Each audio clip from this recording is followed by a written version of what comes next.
Hello दोस्तों, जय श्री राम, हर हर महादेव। दोस्तों, ब्रह्मा जी के यूं तो कई मंदिर है, लेकिन एकमात्र प्रसिद्ध मंदिर राजस्थान के पुष्कर में है। शैव और शाक्त आगम संप्रदायों की तरह ही ब्रह्मा जी की उपासना का भी एक विशिष्ट संप्रदाय है, जो वैखानस संप्रदाय के नाम से प्रसिद्ध है। माधव संप्रदाय के आदि आचार्य भगवान ब्रह्मा ही माने जाते हैं, इसलिए उडुपी आदि मुख्य मध्वपीठों में इनकी पूजा आराधना की विशेष परंपरा है।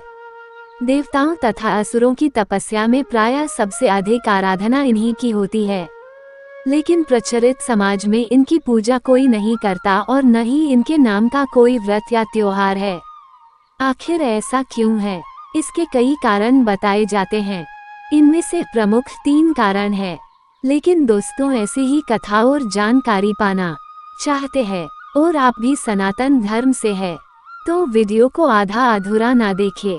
और अभी तक आपने हमारी चैनल को सब्सक्राइब नहीं किया तो जरूर कर ले। भगवान भोलेनाथ आपको जीवन में हमेशा खुश जरूर रखेंगे।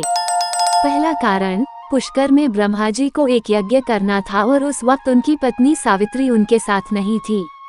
उनकी पत्नी सावित्री वक्त पर यज्ञ स्थल पर नहीं पहुंच पाई। यज्ञ का समय निकल रहा था, लिहाजा ब्रह्मा जी ने एक स्थानीय ग्वाल बाला गायत्री से शादी कर ली और यज्ञ में बैठ गए। जाट इतिहास अनुसार यह गायत्री देवी राजस्थान के पुष्कर की रहने वाली थी, जो वेद ज्ञान में पारंगत होने के कारण विख्यात थी और जाट ही थी। सावित्री थोड़ी देर से पहुंची, लेकिन यज्ञ में अपनी जगह पर किसी और औरत को देखकर गुस्से से पागल हो गईं। उन्होंने ब्रह्मा जी को शाप दिया कि जाओ, इस पृथ्वी लोक में तुम्हारी कहीं पूजा नहीं होगी। सावित्री के इस रूप को देखकर सभी देवता लोग डर गए। उन्होंने उनसे विनती की कि अपना शाप वापस ले लीजिए। जब गुस्सा ठंडा हुआ तो सावित्री ने कहा कि इस धरती पर सिर्फ पुष्कर में आपकी पूजा होगी। कोई भी दूसरा आपका मंदिर बनाएगा तो उसका विनाश हो जाएगा। ब्रह्मा जी ने पुष्कर झील किनारे कार्तिक शुक्ल एकादशी से पूर्णमासी तक यज्ञ किया था, जिसकी स्मृति में अनादिकाल से यहाँ कार्तिक मेला लगता आ रहा है। यहाँ विश्व में ब्रह्मा जी का एकमात्र प्राचीन मंदिर है। मंदिर के पीछे रत्नागिरी पहाड़ पर जमीन तल से 2369 फुट की ऊंचाई पर ब्रह्मा जी की प्रथम पत्नी सावित्री का मंदिर है। झील की उत्पत्ति के बारे में किंवदंती है कि ब्रह्मा जी के हाथ से यहीं पर कमल पुष्प गिरने से जल प्रस्फुटित हुआ, जिससे इस झील का उद्भव हुआ।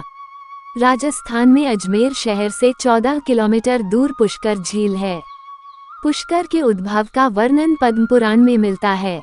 दूसरा कारण, प्रमुख देवता होने पर भी इनकी पूजा बहुत कम होती है। दूसरा कारण ये कि ब्रह्मांड की थाह लेने के लिए जब भगवान शिव ने विष्णु और ब्रह्मा को भेजा तो ब्रह्मा ने वापस लौटकर शिव से असत्य वचन कहा था। तीसरा कारण, जगत पिता ब्रह्मा जी की काया कांतिमय और मनमोहक थी। उनके मनमोहक रूप को देखकर स्वर्ग अप्सरा मोहिनी नाम कामासक्त हो गई और वह समाधि में लीन ब्रह्मा जी के समीप ही आसन लगाकर बैठ गई। जब ब्रह्मा जी की तांद्रा टूटी तो उन्होंने मोहिनी से पूछा, देवी, आप स्वर्ग का त्याग कर मेरे समीप क्यों बैठी हैं? मोहिनी ने कहा, हे ब्रह्मदेव, मेरा तन और मन आपके प्रति प्रेममत हो रहा है, कृपया आप मेरा प्रेम स्वीकार करें। ब्रह्म जी मोहिनी के कामभाव को दूर करने के लिए उसे नीतिपूर्ण ज्ञान देने लगे, लेकिन मोहिनी ब्रह्मा जी को अपनी ओर आसक्त करने के लिए कामोकादाओं से रिझाने लगी। ब्रह्मा जी उसके मोहपाश से बचने के लिए अपने इष्ट श्रीहरि को याद करने लगे। उसी समय सप्तऋषियों का ब्रह्मलोक में आगमन हुआ। सप्तऋषियों ने ब्रह्मा जी के समीप मोहिनी को देखकर उनसे पूछा, ये रूपवती अप्सरा आपके साथ क्यों बैठी है? ब्रह्मा जी बोले, यह अप्सरा नृत्य करते करते थक गई थी, विश्राम करने के लिए पुत्री भाव से मेरे समीप बैठी है।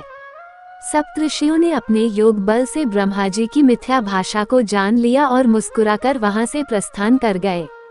ब्रह्मा जी के अपने प्रति ऐसे वचन सुनकर मोहिनी को बहुत गुस्सा आया। मोहिनी बोली, मैं आपसे अपनी काम इच्छाओं की पूर्ति चाहती थी और आपने मुझे पुत्री का दर्जा दिया। अपने मन पर संयम होने का बड़ा घमंड है आपको, तभी आपने मेरे प्रेम को ठुकराया। यदि मैं सच्चे हृदय से आपसे प्रेम करती हूँ तो जगत में आपको पूजा नहीं जाएगा। दोस्तों, वीडियो पसंद आए तो वीडियो को लाइक और चैनल को सब्सक्राइब जरूर करें और कमेंट में हर हर महादेव लिखना ना भूले। धन्यवाद।